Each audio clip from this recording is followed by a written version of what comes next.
আমি পড়ছি সুব্রত অগাস্টিন গোমেজের ছুরিতে ঠিকরানো আধিয়ার বই থেকে নক্ষত্র বৃষ্টির রাতে কবিতাটি।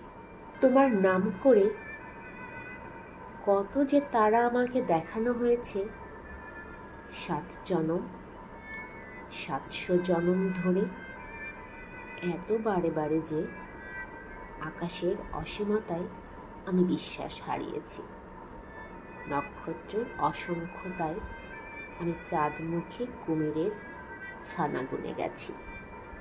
জেনে গেছি ওদের কোনো না কোনোটির পিছে তুমি লুকিয়েছিলে, কিংবা লুকিয়ে রাখা হয়েছিল তোমাকে কসমিক ধুলার কুয়াশায়।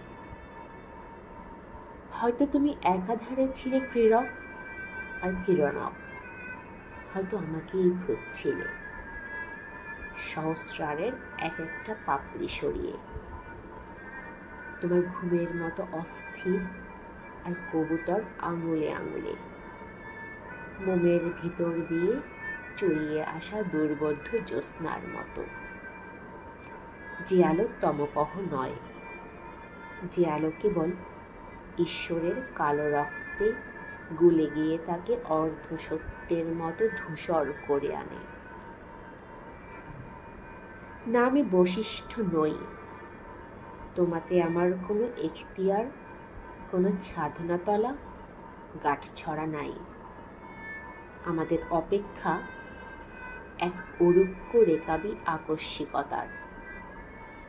কবে ভূমিকম্প হবে, কবে গঙ্গা ব্রহ্মপুত্র ধাক্কা খেয়ে বইবে এক খাতে, অলকানন্দার বাড়ি পদ্মার দুকুল ভাসাবে, এ আমি জানতাম। তাই জন্ম জন্মান্তর আমার এই অতিথি সৎকার, এই নিত্য বস্কার। কল্পে কল্পে পুণ্যে শাক আমি বেঁচে থাকছি চমৎকার। আজই তোমাকে দেখা যাবে, আজকেই দেখানো হবে তোমাকেই। এও আমি পূর্বাশা পেরিয়ে যাওয়া মরুসাগরের পরপার থেকে জেনে আসছি। পয়গম্বরের মতো স্থিতধী এক ক্রমেলক।